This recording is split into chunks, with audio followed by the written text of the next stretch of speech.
distintamente cristã. Às vezes nós não percebemos isso, e é claro que a forma como eu coloquei a pergunta era para pegar vocês mesmos, quando vocês falam dos pais, tal, da família, mas geralmente os cristãos são rápidos para identificar o papel da família na educação cristã, mas esquecem-se de Deus. Não esquecem-se de Deus apenas quando respondem essa pergunta que eu fiz, mas na sua prática pedagógica, na forma como ensinam. E é isso que eu vou mostrar para vocês.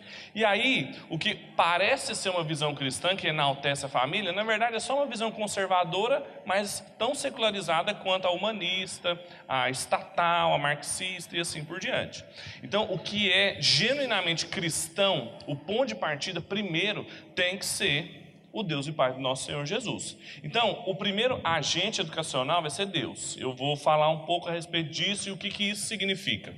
Vou gastar a maior parte do tempo aqui. Olha alguns versículos importantes. Primeiro, Tito, capítulo 2, versículo 11 até o 13. Porque a graça de Deus se manifestou salvadora a todos os homens.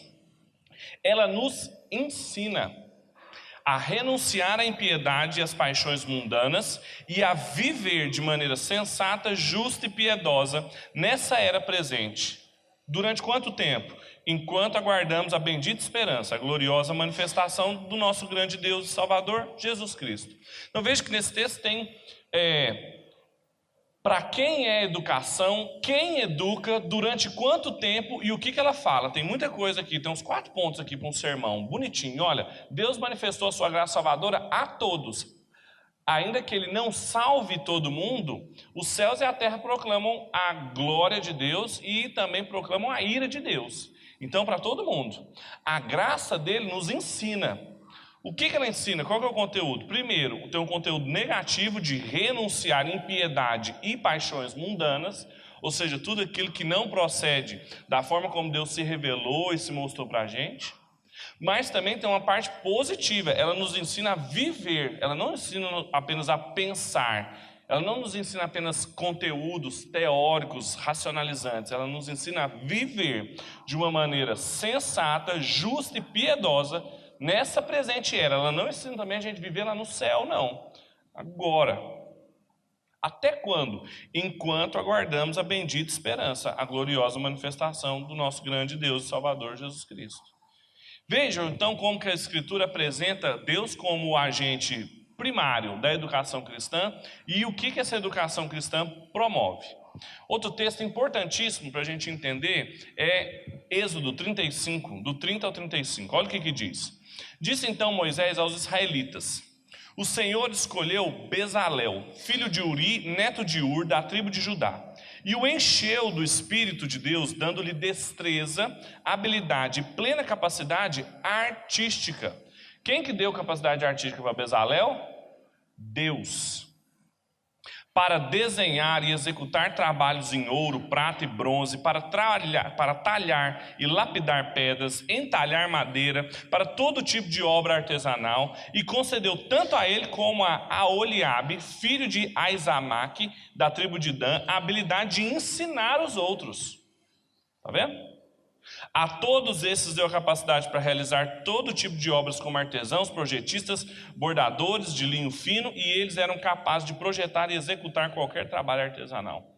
Qual é a importância desse texto aqui? É porque às vezes algumas habilidades que a gente acha que são técnicas e que a gente não ocupa tempo pensando que Deus nos ensinou, claramente a Escritura mostra que quem ensina um artista, ou um engenheiro, ou um arquiteto, ou um desenhista, um projetista, qualquer um que tem uma habilidade técnica é Deus, e quem dá a capacidade dele ensinar a outra pessoa é Deus também.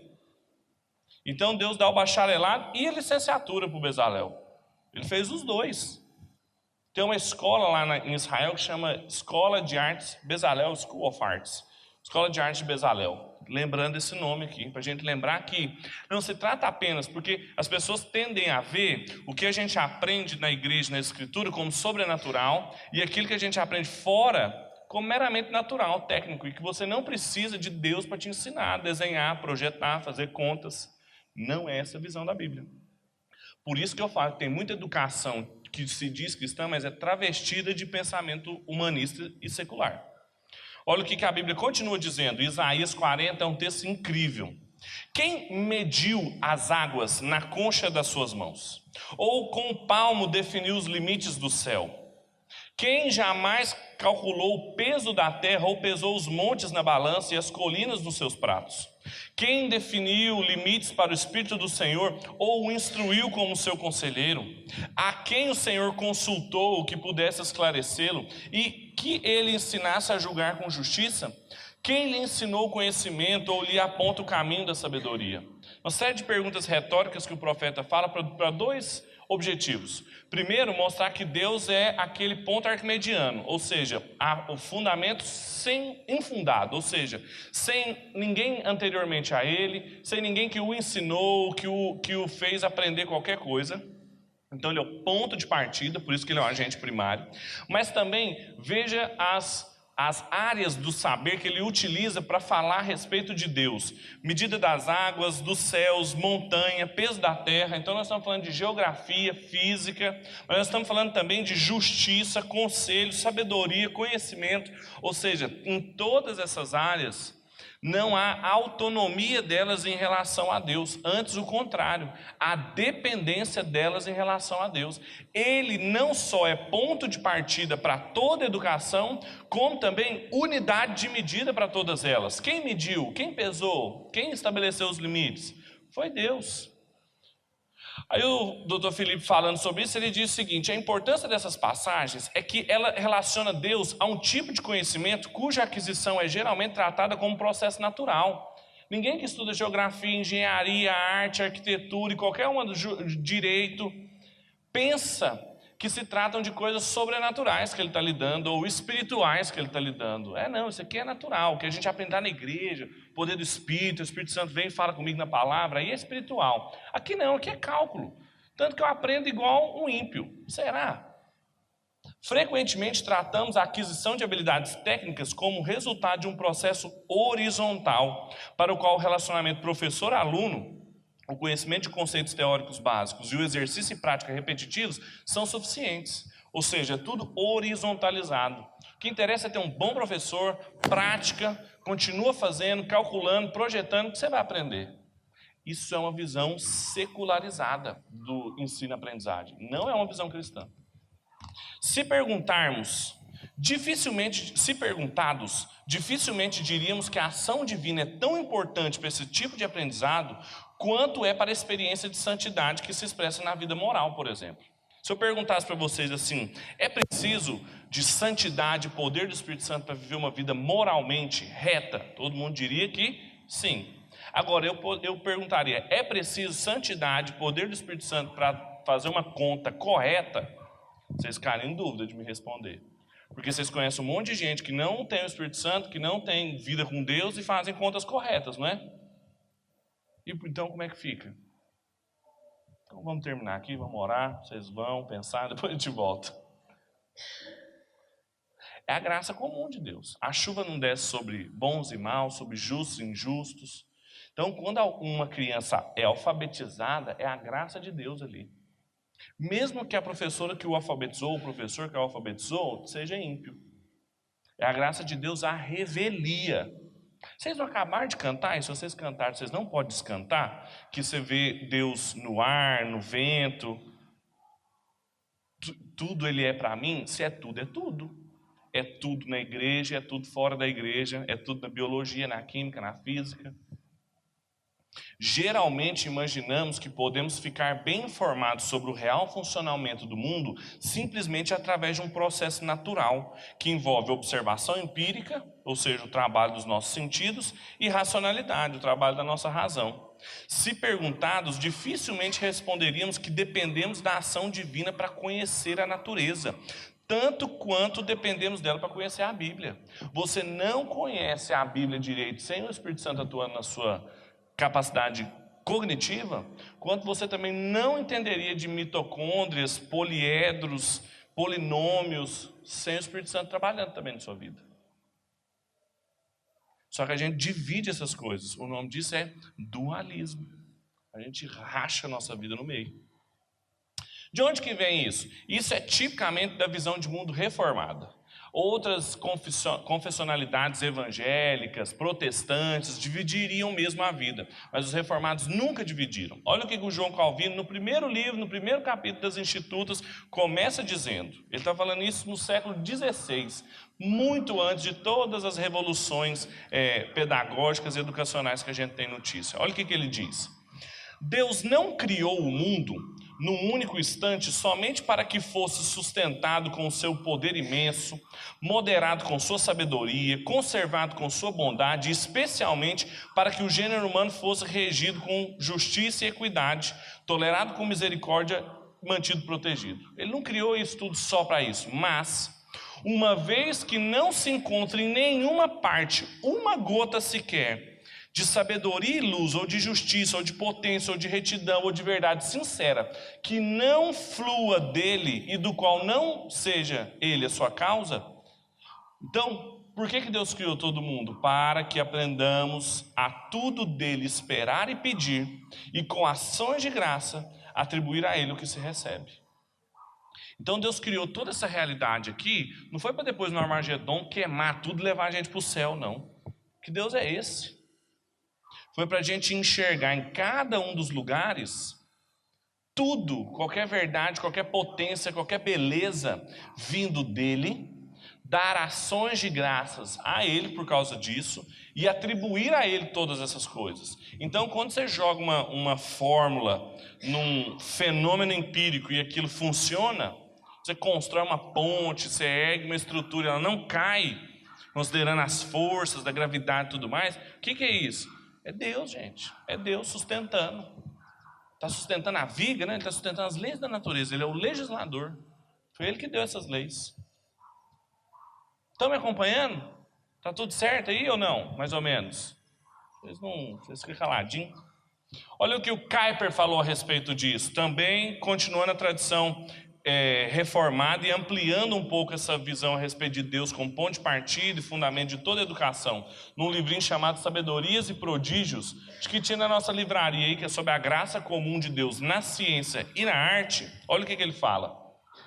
Portanto, se o pensamento de Deus é eterno e a totalidade da criação deve ser compreendida simplesmente como um fluxo desse pensamento divino, de tal modo que todas as coisas vieram à existência e continuam a existir por meio do Logos, não é isso que a Bíblia fala lá em Colossenses? Isso é, mediante a razão divina, ou mais particularmente através do Verbo, através de Cristo. Então, o caso é, o pensamento divino se encontra incorporado em todas as coisas criadas. Tem pensamento divino manifesto em cada uma das coisas, sejam elas físicas, sensitivas, biológicas, históricas. Então, não há nada no universo que deixe de expressar, que deixe de encarnar a revelação do pensamento de Deus. Ele continua, a essência mesma de cada coisa, qual que é a essência do ser humano, qual que é a essência da vida biológica, qual é a essência do mundo químico e físico. Se você pergunta isso para diferentes educadores, dependendo da visão de mundo, da religiosidade deles, eles vão te responder de maneira diferente. Mas nós deveríamos responder que é constituída por um pensamento de Deus.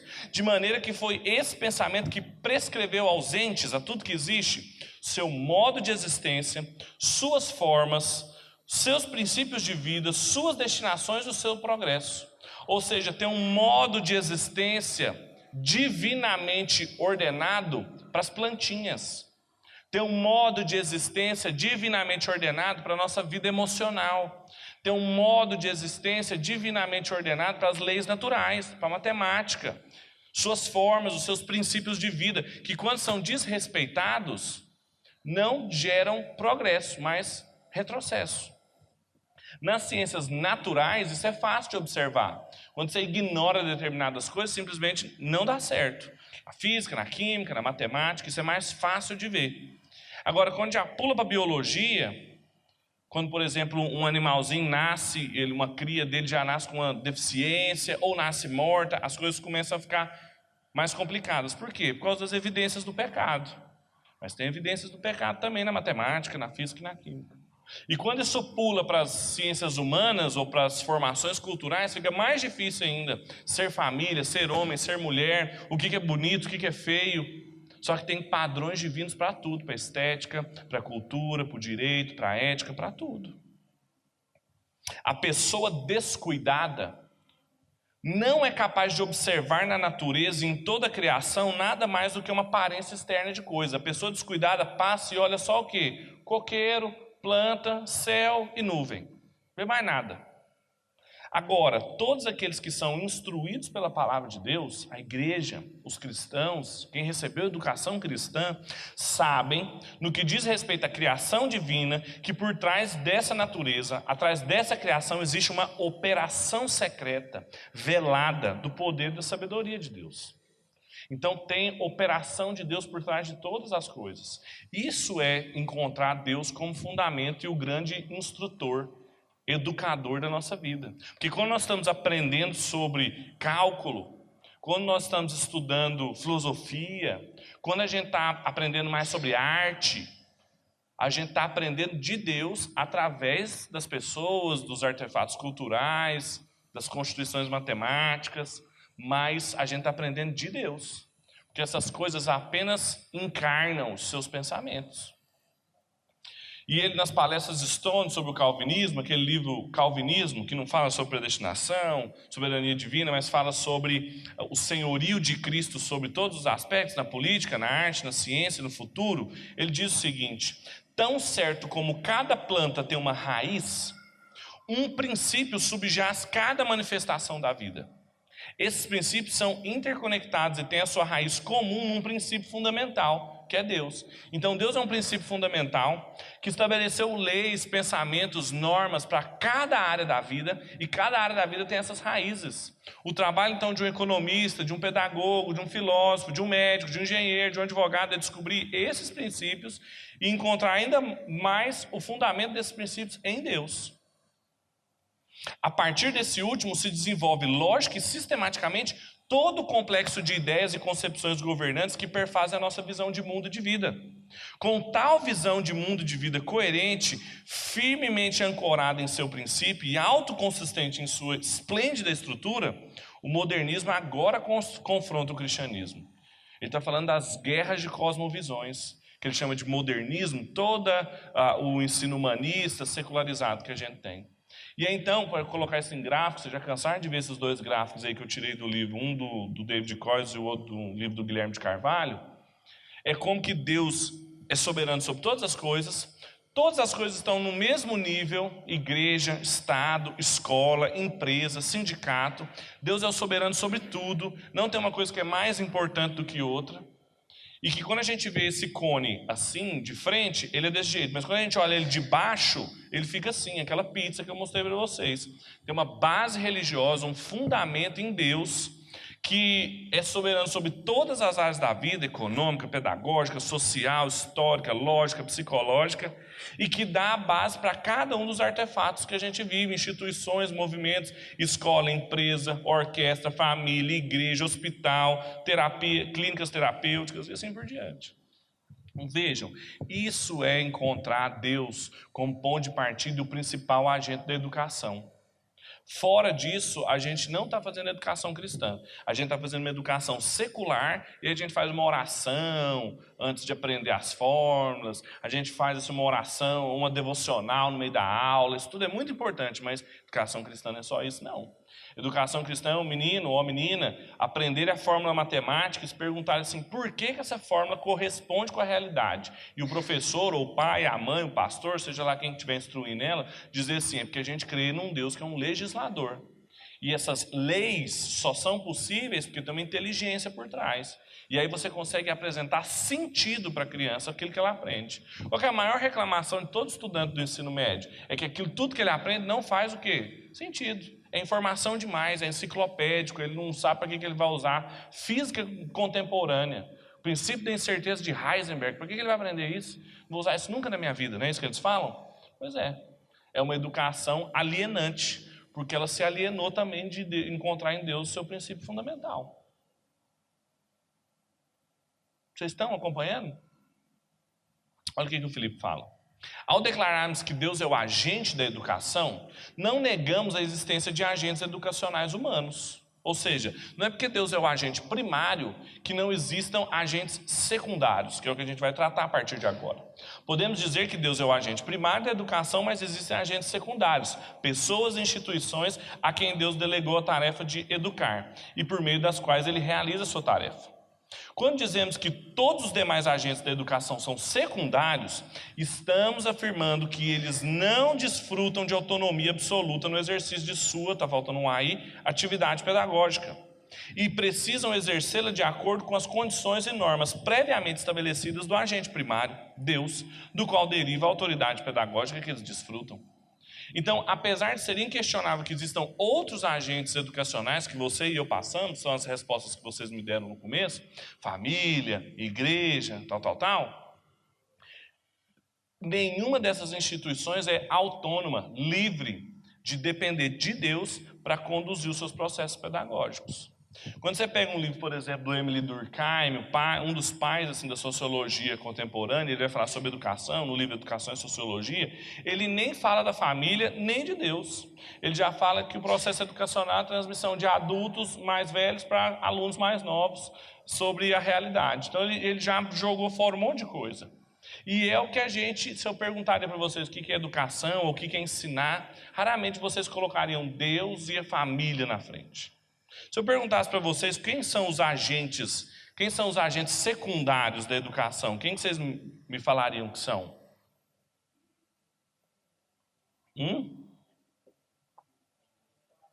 Os pais, a família. Família é obrigada a ensinar? Tem que ensinar tudo ou ensina só uma parte? Vocês foram alfabetizados pelos pais de vocês? Não. Mas então não ensinaram. Mas alfabetizar é para ensinar? Quem mais? A igreja. Os pastores são professores? Mas professor de quê? Eu tenho que dar polinômio agora aqui. Biologia. Quem mais? Além da igreja e da família? Escola? Tem escola na Bíblia? Vocês já viram uma escola na Bíblia? É um figura, né? Jesus frequentou a escola? Então ninguém precisa frequentar não, gente. Primeiro, a família. Vamos devagar. É para polemizar, né? Para ver se vocês acordam também. Primeiro, a família. Muito dificilmente a gente encontra a família como o principal agente de educação. Mas na educação cristã, a família é o principal agente de educação cristã. Claro, todos são secundários, mas entre os secundários, tem uma ordem uma ordem temporal, que é a família. A família tem uma obrigação educacional. E o que acontece? A gente terceiriza isso tudo para a escola, para a igreja, se é crente. Olha o que a Bíblia diz a respeito disso. Então o Senhor diz, no primeiro livro, nos primeiros 18 capítulos de Gênesis, falando a Abraão, ele fala: esconderei de Abraão o que eu estou para fazer? Abraão será o pai de uma nação grande e poderosa, e por meio dele todas as nações da terra serão abençoadas. Mandato cultural, mandato espiritual, tudo aqui sendo reafirmado em Abraão. Pois eu o escolhi para quê? Para que ordene aos seus filhos e aos seus descendentes que conservem no caminho do Senhor. Eu o escolhi para que ele ensine aos seus filhos. Tinha uma obrigação educacional de Abraão, fazendo com que é justo e direito para que o Senhor faça vir a Abraão o que lhe foi prometido. Então Gênesis já deixa clara essa obrigatoriedade da família, dos pais, ensinarem os filhos. Mas a Bíblia tem outros textos mais fundamentais que deixam isso ainda mais claro, como por exemplo o caso de Deuteronômio 6, versículo 4 ao 9, que é o Shema de Deus, ou seja, aquilo que todos os homens e algumas mulheres também aprendiam da tenra infância, que era recitar esses versículos, que é: ouve, ó Israel, o Senhor é o nosso Deus, é o único Senhor. Ame o Senhor, o seu Deus, de todo o coração, de toda a sua alma, de todas as suas forças. Você lembra que em Mateus 23, Jesus, quando foi perguntado qual que era o maior mandamento, falou que é esse? E junto desse mandamento tem a ordem de ensinar isso para os nossos filhos. Então Jesus está reafirmando isso também. Que todas essas palavras que hoje lhe ordeno estejam no seu coração, ensine-as com persistência aos seus filhos. Tem uma ordem, não é assim, ó, se der, ensina, se não der, coloca numa escola. Ele não fala isso. Procura uma escola cristã, lá uma sinagoga, tal, coloca. Ensine-as com persistência aos seus filhos. Como? Converse sobre elas quando estiver sentado em casa, então tem ensino em casa, não tem? Quando estiver andando pelo caminho, tem ensino na rua também, dentro do carro. Quando se deitar, tem ensino vespertino, matutino, noturno. E quando levantar, tem todos os turnos, em todos os lugares, você está ensinando. Amarre como um sinal nos braços, prenda na testa, escreva nos batentes das suas portas, nos seus portões. Você tem que fazer as crianças aprenderem esses estatutos que hoje eu ordeno para vocês. Há uma obrigação da educação cristã dos pais.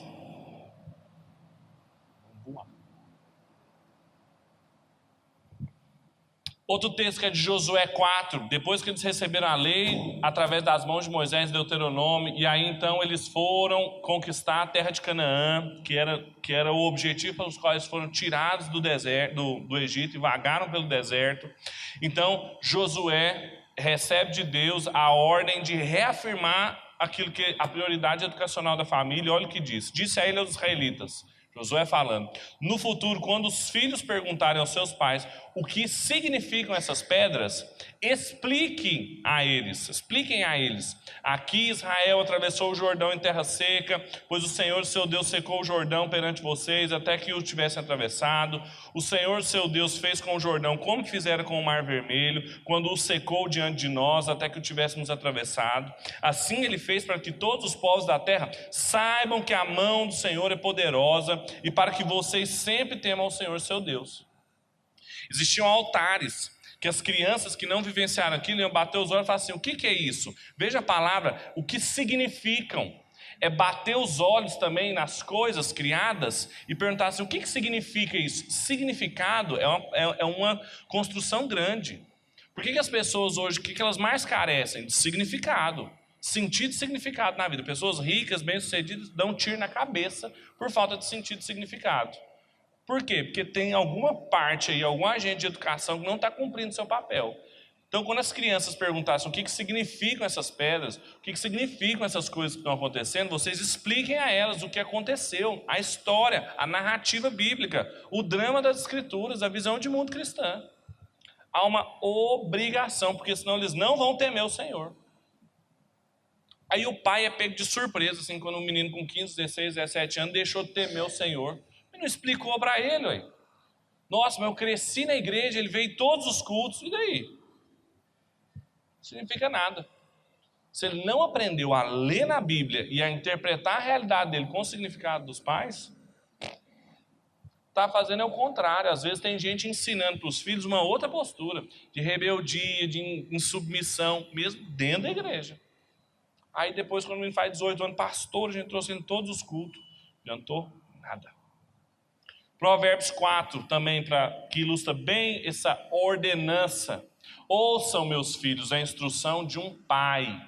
O pai sempre foi no Antigo Testamento, e a mãe, os responsáveis, principalmente o pai. Estejam atentos e obterão discernimento. O ensino que lhes ofereço é bom, por isso não abandonem a minha instrução. Quando eu era menino, ainda pequeno, em companhia de meu pai, um filho muito especial para minha mãe, ele me ensinava e dizia: apegue-se às minhas palavras de todo o coração, obedeça os meus mandamentos e você terá vida. Olha onde que ele encontrou vida, essa criança, aprendendo com o pai sobre os mandamentos de Deus. Filipe fala que é relevante mencionar que a ideia de família como agente educacional também não desapareceu no Novo Testamento, porque fica parecendo que é alguma coisa só do Antigo Testamento. Não, no Novo Testamento ela também se conserva. A gente lê, por exemplo, o apóstolo Paulo atribuir aos pais a responsabilidade de criar os seus filhos na disciplina e na admoestação do Senhor. Efésios 6:4. A gente sempre lembra dele falando para honrar pai e mãe, mas também fala da responsabilidade do pai e da mãe educarem. E relembra elogiosamente o modo como as responsáveis por Timóteo, e aqui duas mulheres, a mãe e a avó, haviam cumprido bem essa tarefa, ensinando-o no caminho que ele deveria andar, e não fala nada do pai. Então, Entendem como que a família tem um papel fundamental na educação dos seus filhos? Só que o que acontece hoje? Mesmo em escolas cristãs, provavelmente, e escolas não cristãs também, você deve ter visto lá no folder do seu filho que a escola tem uma parceria com a família, não é? Conta com a família no processo educacional. O que está pressupondo aí? Que quem educa é a escola e que a família pode colaborar com a escola. É o contrário. É o contrário. Quando a gente não tem o outro caso da escola destruindo o que a família ensina em casa. Estão entendendo? A responsabilidade não é da escola. Não é. A responsabilidade, Deus é o agente primordial, mas a quem foi incumbido cumprir essa função educacional primordialmente de Deus foi a família. E a pergunta é: as nossas famílias estão gastando mais tempo com o quê? Educando os nossos filhos ou com outras coisas? Eu tenho pouca experiência trabalhando em escola, assim, fez 1 ano agora. Mas assim, para não dizer 99% dos casos, ou 100% dos casos, eu vou falar 95% para ser justo com algumas famílias. Mas assim, a grande maioria esmagadora, quando eu tinha um problema lá, eu cavucava assim um pouquinho, caía em casa. Claro. É em casa que a gente passa mais tempo, é com os pais que a gente aprende mais, é com eles que a gente tem a nossa formação afetiva. Então, a forma como a gente se alegra, o que nos alegra, o que nos entristece, o que nos deixa com raiva, é o que vai educar os nossos filhos. Se os nossos filhos veem a gente brigando no trânsito, estressado no trânsito, qual é a possibilidade dele ser uma pessoa calma no trânsito? Nenhuma. Com o instrutor, que ele vai pegar quantas horas que são de aula? Umas 20? Impossível. Entendem a importância da família? Aí, em segundo lugar, vem a igreja. Nem é a escola. A igreja vem exatamente em segundo lugar. Olha o que o Felipe fala. Os primeiros agentes educacionais especializados, cuja atuação possui inclusive um alcance social, dos quais temos notícias quando lemos a Bíblia, são os sacerdotes. Gênesis, Provérbios, vários textos apresentaram então a Bíblia e a função da família como as principais transmissores do que é a palavra de Deus, mas à medida em que Israel ia se amadurecendo, à medida em que ela ia se desenvolvendo, pessoas específicas assumiram funções específicas dentro dessa nação. E no caso educacional foram os sacerdotes. A gente lê no livro de Levítico que era função deles ensinar aos filhos de Israel todos os estatutos do Senhor, todos os estatutos que o Senhor lhes havia falado por intermédio de Moisés. Então, observe que tinha uma função familiar para ensinar, mas também tinha uma função de uma outra figura, que não o pai, que a mãe, que ensinava. Isso é importante, porque daqui a um pouquinho eu vou falar sobre homeschooling, então você tem que manter isso na sua cabeça. Então, entendam sobre isso. Em primeiro lugar, a família é muito responsável, mas existiam outros agentes educacionais ali. Os sacerdotes cumpriram essa tarefa durante todo o período do Antigo Testamento. Até 2 Reis, por exemplo, a gente lê lá no capítulo 17, versículo 27, segundo livro das Crônicas, como eles ainda eram incumbidos, e quando a educação não acontecia, é porque eles haviam falhado com a nação. Um pouco depois disso, a figura dos profetas também ajudou a ensinar toda a sabedoria profética. A maioria dos livros que a gente tem no Antigo Testamento de cunho profético são eles relembrando aonde Israel esqueceu os mandamentos do Senhor. Então são didáticos também. Ao final desse período, existe uma classe de mestres especializados, os chamados escribas. Por exemplo, Esdras era um desses, cuja tarefa principal era de copiar, interpretar e ensinar a lei do povo. Porque eles dizem respeito também ao período pós-exílio, ou seja, depois do exílio, em que o templo foi sitiado, destruído, a gente não tinha mais as figuras dos sacerdotes como a gente tinha no período salomônico, davídico. Então a gente tinha agora as sinagogas, que é o que é característico do Novo Testamento, onde os apóstolos aprenderam, surgiram os mestres, escribas, como os rabis ali do Novo Testamento, que, por exemplo, Paulo estudou numa escola famosa, que era de Gamaliel. Então, há um processo de especialização dentro do povo de Israel, de figuras pedagógicas, que no caso começou com os sacerdotes, passou pelos profetas e culminou nos escribas. No Novo Testamento isso continua. A figura dos mestres eclesiásticos autorizados permanece. Os principais deles, os primeiros foram os apóstolos, que receberam a função de orar e ensinar a palavra de Deus para as pessoas, mas eles também foram seguidos pelos pastores e mestres, que eram ordenados segundo sucessão apostólica, para justamente terem o cuidado de transmitir à igreja a palavra do Senhor. Os presbíteros também, cuja aptidão para o ensino é apresentada no Novo Testamento como uma condição para a sua escolha. Quando a gente vai eleger um presbítero aqui, ele tem que ser, dentre muitas coisas, apto ao quê? Ensinar. Tem que ter capacidades pedagógicas, porque ele é uma das figuras autorizadas para isso. Então não pode ser apto para mandar, tem que ser apto para ensinar. Tem muitas igrejas aí que ordenam presbítero por outras capacidades. Relevância socioeconômica, poderes, outras coisas tem que ser apto para ensinar. Eu já fui de igreja que tinha presbítero que não sabia, foi mal alfabetizado. Ele abria a Bíblia assim com uma dificuldade para ler, é um problema, eu ia falar que não tem problema, mas é um problema a pessoa ter sido mal alfabetizada. Mas assim, pior é ele se tornar presbítero. Não pode. A Bíblia proíbe. Então tem que ser intelectual para ser presbítero? Não, tem que ser capaz de ensinar. E para ser capaz de ensinar, tem que ser capaz de aprender. E para aprender, tem que saber ler. É por isso que quando a gente batiza as crianças aqui, a igreja promete ajudar os pais a ensiná-los a ler, para aprender as escrituras. Porque essa criança vai ser um presbítero depois, vai ser um mestre, vai ser um pastor. Para além das figuras individuais, o Novo Testamento também se refere ao ensino como um dom espiritual, o dom de ensinar. Todo mundo quer falar língua, quer profetizar, curar, mas lá fala assim do dom de ensinar. Tem um dom de administrar, tem um dom de ensinar, é dado por Deus. E trata a igreja como uma comunidade pedagógica. A igreja, de certa forma, é uma comunidade pedagógica, catequética. A gente ensina as pessoas aqui. Agora, e quanto à escola? A escola o que vocês acham? Uma pergunta. A escola é um agente educacional secundário, prescrito pelas Escrituras? Sim ou não? Fala alto. Sim. Alguém falou não? Não sei de mais nada. Depois que começou essa aula, eu já não sei de mais nada. Você acha que sim, irmão? Não, não é. A senhora é radical.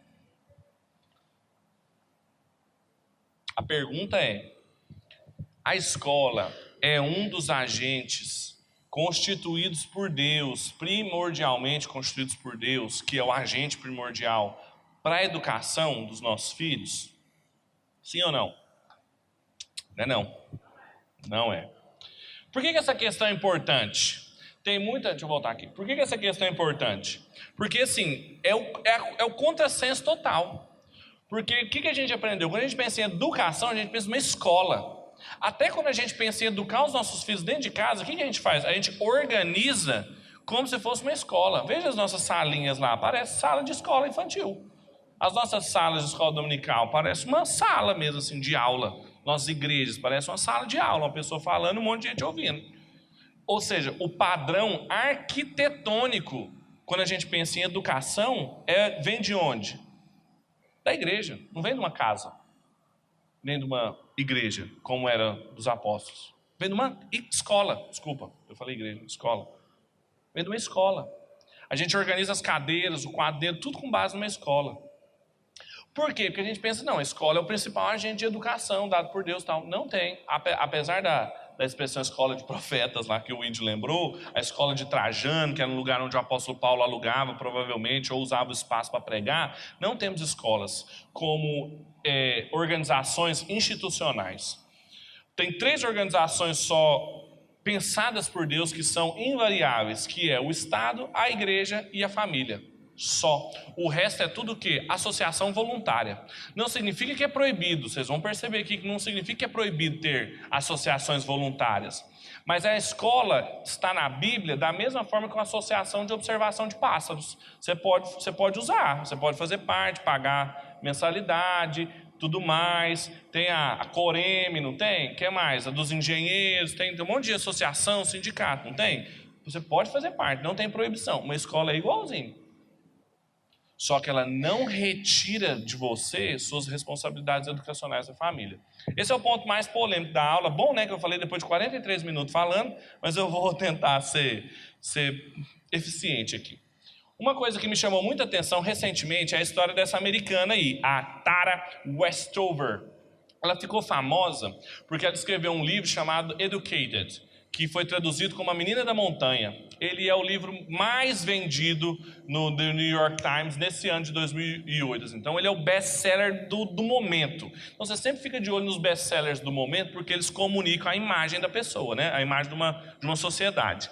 Foi traduzido para o português, eu já comprei, não sei se é bom, vou ler, depois eu te conto. Mas a história dela é a seguinte: essa jovem senhora nunca foi educada, nunca pisou numa escola, porque ela era filha de uma família de mormons malucos lá dos Estados Unidos, no interior dos Estados Unidos, que não deixou ela frequentar a escola. Ela aprendeu a ler sozinha, ela aprendeu a conhecer a cultura geral escondido do pai e da mãe, fez provas para entrar nas universidades, porque lá a pessoa, se ela faz a prova, mesmo ela não tendo passado por educação, ela pode alcançar os graus acadêmicos. Ela fez as provas escondidas, e a história dela é impressionante, porque ela termina com 27 anos, doutora em Cambridge. Tem gente que passou os 27 anos estudando, não consegue, mas ela conseguiu. Isso que é impressionante. Olha o que a reportagem da BBC fala. A história de Tara Westover poderia ser um conto de uma outra época. Mas, diferente disso, é uma narrativa real e envolve uma família conturbada por preparativos para o fim da civilização. Os pais dela achavam que o mundo ia acabar. E uma corrida pela educação que lhe rendeu o título de doutor aos 27 anos de idade, na Universidade de Cambridge, uma das mais prestigiadas do mundo, sem ter tido qualquer educação formal na infância ou feito ensino médio. Ela foi da roça para a universidade direto. Tara cresceu em Idaho, nos Estados Unidos, em uma família de sobrevivencialistas. Já ouviram falar de sobrevivencialistas? Nem eu. Como são chamados grupos ou indivíduos que se preparam para emergências em caso de possíveis rupturas na ordem política e social. É gente que tem arma em casa, estoca alimento, mora afastado, se chegar alguém lá, eles pregam bala. Eles eram uma seita radical dentro dos mormons. Os mormons já são radicais, eles eram mais. Sua família via as escolas. Agora, esse parágrafo aqui poderia estar na cabeça de alguns evangélicos, hoje em dia, aqui de Goiânia, no século 21. Sua família via as escolas como parte de um exército, no exercício de lavagem cerebral do governo, a ser evitado a qualquer custo, e o resultado é que ela cresceu sem nunca ter pisado numa escola. Por que a gente está tendo aulas sobre educação cristã aqui? Primeiro que é um tema fundamental para a nossa fé, mas por que essa abordagem, esses temas? Porque tem crescido o número de pessoas que não são mormons radicais, sobrevivencialistas, mas estão querendo tirar seus filhos das escolas, porque acham que as escolas, as universidades, o MEC, tem um grande grupo de gente querendo lavar os cérebros dos nossos filhos, querendo levá-los para longe de Deus. Mas é muita gente. A Gazeta do Povo, numa reportagem muito recente, diz que o homeschooling, que é uma expressão em inglês que significa simplesmente ensino doméstico, cresceu no Brasil com um curso online e vitória parcial no Supremo Tribunal. Aí não dá para ler embaixo, mas fala assim: segundo a associação, o ensino doméstico cresceu 900% esse ano. Esse ano. Você conhece alguma coisa que cresceu 900%? Tem nada, meu irmão. Nem a dívida do país não cresceu desse tanto. Então, é uma tendência. Cerca de 3,2 mil famílias adotam o método Brasil, que ainda não é, apesar de algumas vitórias parciais, não é um método reconhecido ainda, e inclusive há a possibilidade das crianças, os pais perderem a guarda dos filhos por privarem eles de educação formal.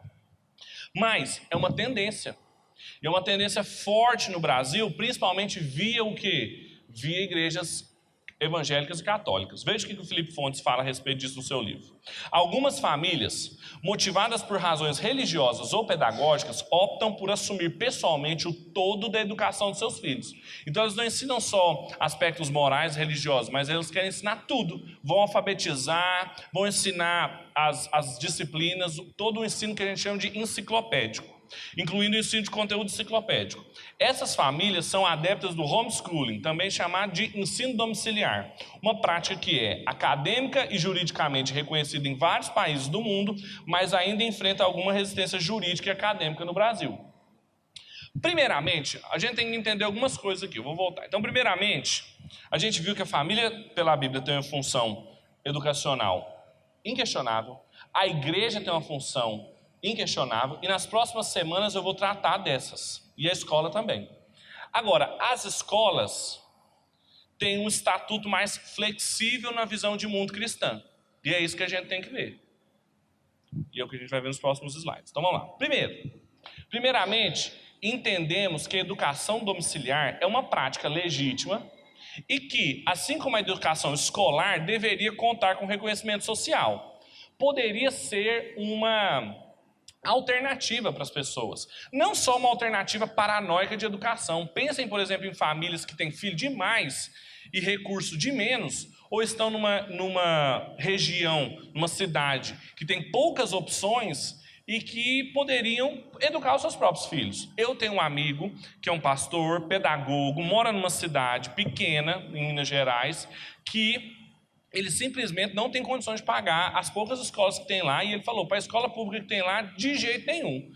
Então a possibilidade dele começar a educar o filho é grande, porque ele é pedagogo, a capacidade dele de educar, trabalhar, vai ser muito melhor a alfabetização, etc. Poderia ser uma opção viável para ele, juridicamente e academicamente. Então, nesse aspecto eu concordo, que pode ser uma opção.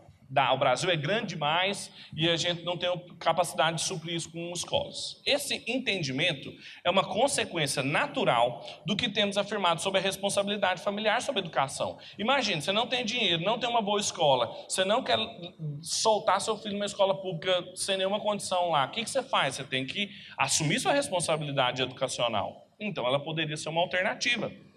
Uma das implicações óbvias dessa afirmação é que a família deve ter liberdade para executar pessoalmente toda a atividade pedagógica, incluindo o ensino e o conteúdo enciclopédico. Nos países em que isso é permitido, por exemplo, eu tenho um outro amigo, pastor, casado com uma norte-americana, então os filhos dele também são norte-americanos.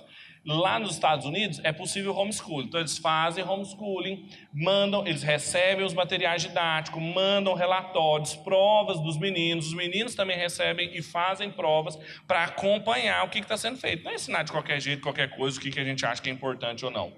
Tem controle. Controle de quem? Estatal. O que algumas pessoas defensoras do homeschooling fazem é quererem tirar os filhos do controle do Estado, mas o Estado é uma instituição organizada por Deus, gente, junto da família. Então alguém tem que controlar essa educação. É o Estado. Punir a educação que está sendo mal feita e elogiar a educação que está sendo bem feita. Não é isso que fala em Romanos? Punir os malfeitores e elogiar quem está fazendo bem? Agora, ao contrário do que acontece com os agentes anteriores, a família e a igreja, não existem imperativos bíblicos a respeito da existência do funcionamento de uma escola. Não tem na Bíblia. É tão livre ou flexível quanto a associação de pássaros, observação e caça de pássaros. Esse é um fato relevante, se não significa que a escola seja um agente educacional não legítimo, não é que então entenda o que ele está construindo aqui. Não é que a escola não é legítima de um ponto de vista cristão, mas significa certamente que ela não é um agente de natureza essencial, como os dois anteriores, e recebe deles especificamente a família a sua legitimidade. Então, às vezes a família quer ver e julgar com os professores, diretores de escola, se o que ela faz é legítimo. É o contrário. Não é parceria escola-família. Quem é parceira na educação da família é que é a escola, não é a família que é parceira da escola, não. Está errado. Então, uma escola só recebe legitimidade com a família. É isso que significa. Significa que ela não é importante? É claro que podem ter escolas. É importante que tenham. É um sinal de desenvolvimento. É um sinal de amadurecimento de uma sociedade. Ela ir se ramificando. Não foi assim que aconteceu com Israel? Antes era tudo com Abraão. Aí depois os filhos de Abraão elegeram quem? Os sacerdotes, os profetas, os escribas, os mestres, os pastores, os presbíteros. Então é diferente. Vai diferenciando. O Doivert chama esse processo de diferenciação. Uma sociedade madura tem diferentes escolas. Escola de inglês, escola de arte, escola de ensino infantil, escola de ensino médio, escola de ensino fundamental, escola de ensino superior, escola de ensino superior em economia, escola de ensino superior de arte, escola de ensino superior, e aí vai embora. É um processo de diferenciação, amadurecimento. É um bom sinal da sociedade. Quando a gente restringe ou retroage para colocar os filhos dentro de casa de novo, é numa situação daquelas que eu falei para vocês, em que a circunstância não é tão desenvolvida quanto o essencial. O povo de Deus do passado, o Filipe continua, não deixou de valer-se do ensino especializado fora do ambiente do lar. O povo de Deus sempre se valeu de professores, mestres, fora da sua casa. Como vimos, o povo de Israel contava com agentes educacionais especializados estabelecidos por Deus, os sacerdotes. Além disso, a história mostra que no período pós-exílio, quando a identidade do povo judeu estava ameaçada por circunstâncias como a destruição do templo e a diáspora, o povo entendeu que deveria cumprir o ordenamento pedagógico divino através de escolas, vendo-as como um caminho para o resgate e a manutenção da sua identidade, que é o que acontece com as escolas cristãs hoje. Mais do que nós podemos ter escolas, ter uma escola cristã é uma bênção, que é uma ferramenta que pode nos auxiliar no processo de não perdermos a nossa identidade confessional no meio da secularização, da destruição da igreja, do empobrecimento e da guerra cultural que a gente vive. Conseguem entender essa diferenciação? Então, não é que o homeschooling é ilegítimo do ponto de vista bíblico ou que uma escola é ilegítima do ponto de vista bíblico. A gente tem flexibilidade. Agora, ele faz um esclarecimento aqui importantíssimo. É importante esclarecer, portanto, que, embora o homeschooling seja um projeto legítimo e possa ser, inclusive, uma alternativa importante para a Igreja de Cristo em determinadas circunstâncias históricas, a adesão a ele não pode ser transformada em um instrumento de medida de ortodoxia cristã, como às vezes acontece. O que acontece? Algumas pessoas acham que não, crente mesmo não estuda em escola, não, estuda em casa. Educação cristã, e que educação cristã tradicional, que virou assim um negócio que junta as duas, é educação cristã em casa. A Bíblia não fala isso. Um material, eu até perguntei para a Neima se tinha mais, que eu não gostei, que eu li e não gostei, é esse material aqui do Trivium, ensinando o Trivium. Por que eu não gostei? Além de ter uns errinhos assim teológicos meio básicos, eles são radicais. O Filipe cita eles no livro. Eles são radicais no sentido assim, é papel de casa educar, nunca da escola. E quando eles vão discutir, inclusive, sobre o papel da sinagoga, eles escorregam.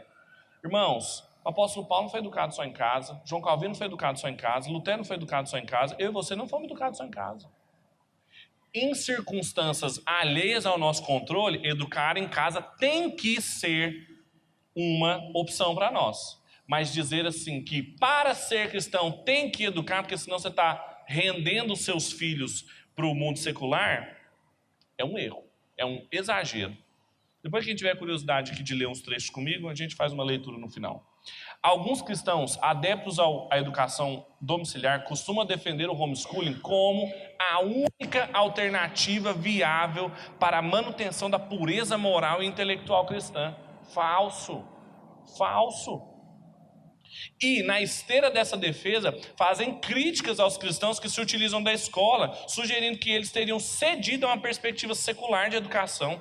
Isso não é necessariamente verdadeiro. Assim como há bons argumentos em prol da educação domiciliar, há bons argumentos em prol da educação escolar. E há bons argumentos em prol da educação escolar cristã, e se você não tem essa possibilidade, não cristã também. Nós não estamos perdidos no mar do secularismo, nem nada.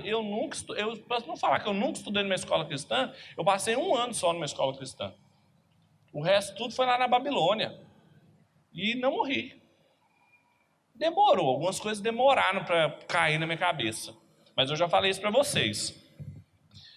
Algumas pessoas na primeira aula que a gente teve aqui saíram assim meio, como eu posso dizer, preocupadas. Porque ficou parecendo assim, nossa, o processo educacional cristão é muito difícil e tal. É realmente. Mas vejam, é em casa, na igreja e na escola. Se você não tem possibilidade de colocar seu filho numa escola cristã, porque é caro, porque não tem nenhuma boa, porque, sei lá, você não gosta, em casa e na igreja, consegue suprir. É o melhor dos mundos a gente ter uma casa onde tudo isso acontece de maneira perfeita, uma igreja onde o ensino é alguma coisa vista com muita importância, e uma escola cristã onde tudo corre muito bem. É o melhor dos mundos. Poucas pessoas têm a oportunidade de acontecer isso. Agora, uma compensa a outra. é muito mais difícil fazer isso sem a família. Se você tem uma família toda estruturada, e você tem uma escola mais ou menos boa e uma igreja mais ou menos boa, é muito provável que você possa ser influenciado pelos seus líderes, pelos seus professores, mas em casa é uma coisa assim, uma herança que é difícil a gente se desarraigar. Uma igreja, você tem uma boa educação em casa, mas ter uma igreja bagunçada é um contrassenso. Você tem uma igreja organizada, uma casa diligente na educação, mas uma escola ruim, é possível. Com muito trabalho de você ensinar seu filho. Lembra da escola árabe, que eu sempre falo para vocês, a escola islâmica. É possível, gente. Porque, na verdade, é o que a gente tem, é a regra. Os maiores intelectuais que a gente tem hoje da fé cristã, Alvin Plendiga, Nicholas Wolterstorff, vários, como eu falei para vocês, os reformadores, o Kuyper, ninguém estudou na universidade cristã. Ninguém. Então, assim, não é o fim do mundo. E nem é assim, a gente tem que tirar os meninos da escola não cristã, porque senão eles vão se perder. Bom, não. Agora, em casa, é que a chapa esquenta. Se você, na tentativa de esvaziar-se da sua responsabilidade de educador e educador em casa, procurando uma escola cristã, você está perdido. Vai acontecer aquilo que eu falei. Vai dar 15 anos, o menino está lendo Nietzsche e não está lendo mais a Bíblia, aí você não sabe o que aconteceu. Em casa. É em casa. A escola e a igreja auxiliam o que deve acontecer em casa. Ele termina, o Felipe Fontes, eu vou terminar aqui também, com um trecho do livro Introdução à Cosmovisão, do Michael Gorin e do Greg Bartolomeu, que é um livraço sobre cosmovisão, e lá tem uma parte sobre educação. E eles fazem várias perguntas, tanto para a educação domiciliar quanto para a educação formal. Eu vou falar mais sobre isso nos outros dias que eu falar. Eu vou falar mais sobre educação familiar, o que é, o que faz, o que ensina. Eu vou falar mais sobre educação escolar, nós temos ainda o mês de janeiro todo ainda aí. Mas ele fala uma coisa que é interessantíssima no livro, ele faz algumas perguntas para quem quer se ocupar com homeschooling. São perguntas que precisam ser pensadas com calma. Olha o que ele fala. Que tipo de comunidade ou comunidades darão a vocês condições de cumprir a difícil tarefa de educar como um cristão? É uma pergunta básica. Por exemplo, o caso dos autores desse livro que eu mencionei para vocês. Os dois não foram educados em casa. Educaram os 8 filhos deles em casa. Mas quem os educou? Onde eles aprenderam? E eles falam que cometeram muitos erros. Então, quem é a comunidade que vai ensinar você a educar em casa? Qual é o verdadeiro motivo para a escolarização em casa? Por que você quer escolarizar em casa? É medo da cultura? É para parecer mais crente? O que está por trás? Qual é a motivação? É para desenvolver o caráter, para dar uma educação mais rigorosa do que as escolas conseguem dar, para proteger os seus filhos dos males do mundo. Para que é? Esses objetivos podem até ser louváveis, mas não são suficientes. Para você dar mais rigor, mais moral e mais proteção, você não precisa tirar seus filhos. Lembra do exemplo da Tara lá? Os pais não conseguiram, mesmo sendo paranoicos. Seu objetivo é preparar discípulos fiéis para testemunhar acerca do evangelho em todos os aspectos da vida, como a gente viu lá no começo, que Deus é soberano sobre tudo. Se a narrativa do reino vindouro realmente deve moldar a nossa educação, então a tarefa é gigantesca. Gigantesca. E quanto mais auxílio nós tivermos, melhor vai ser. Então, eu sou favorável que a gente tenha opções. Quanto mais opções, melhor, inclusive. Eu quero uma escola de artes cristã, eu quero uma escola de administração cristã, uma escola de economia cristã, eu quero escola cristã para tudo quanto é lado. O que eu mais quero é escola cristã, para cima e para baixo. Só que isso não pode ser muleta para a gente fugir da nossa preocupação básica, que é educar em casa. Se as nossas casas não forem os principais locais onde os nossos filhos aprenderam, não vai adiantar. Eles podem ter o professor mais brilhante, eles podem estar na melhor universidade, não vai dar certo. O professor que eu estudei lá na Holanda, para terminar contando essa história, me marcou muito. Quando eu perguntei, eu fiz uma entrevista com ele, né?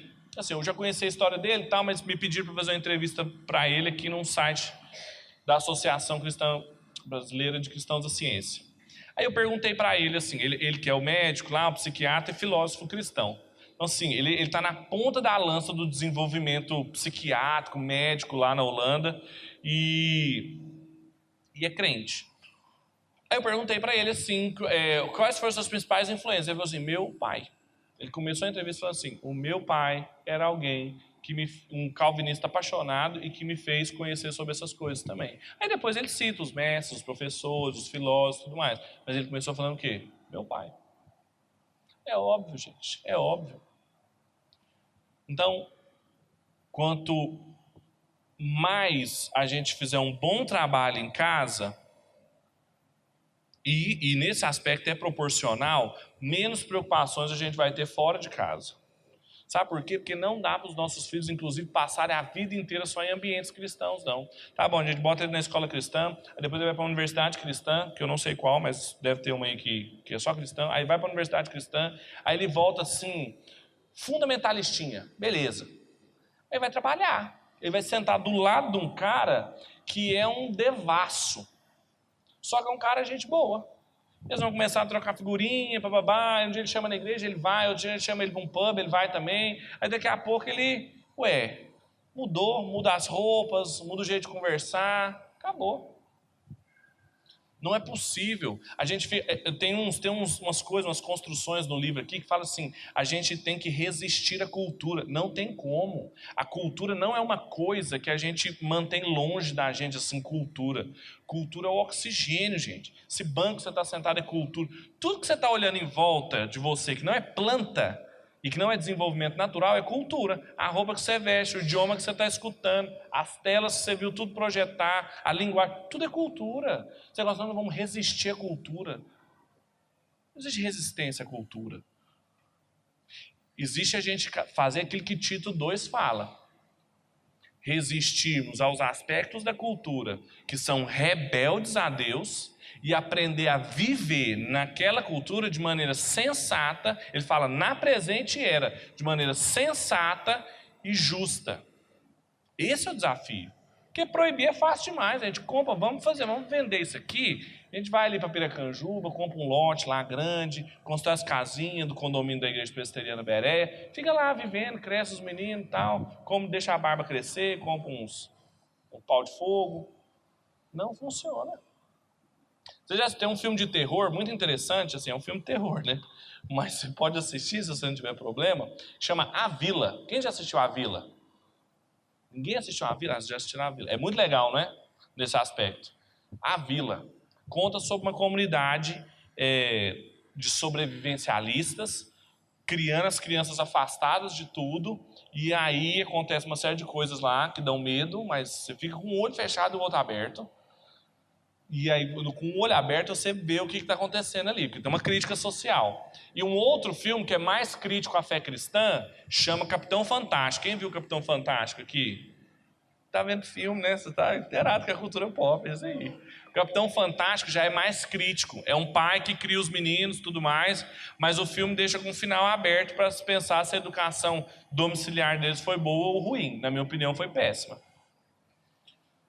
Vocês estão vendo assim, não dá para resolver todos os problemas numa aula, mas eu quero que vocês saiam daqui sabendo coisas fundamentais. Papel de você em casa, da sua igreja, a gente vai falar muito sobre isso daqui para frente. O papel importante das escolas, mas a gente tem que tomar cuidado com essa escolarização da nossa vida.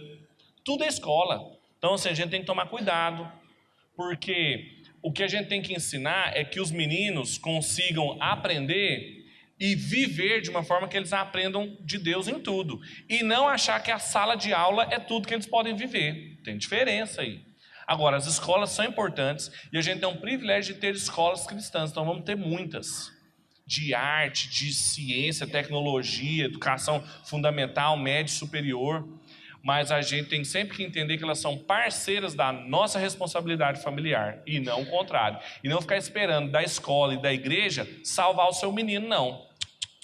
Ele se perdeu primeiro lá na sua casa. Beleza? Vamos orar? E aí eu dispenso as pessoas, e aí a gente faz perguntas mais aqui, porque eu falei 1h08, ninguém vai me aguentar, não. Pode ser? Vamos orar? Vamos ficar de pé. Aí a gente conversa aqui, fala mal do pessoal e tudo mais.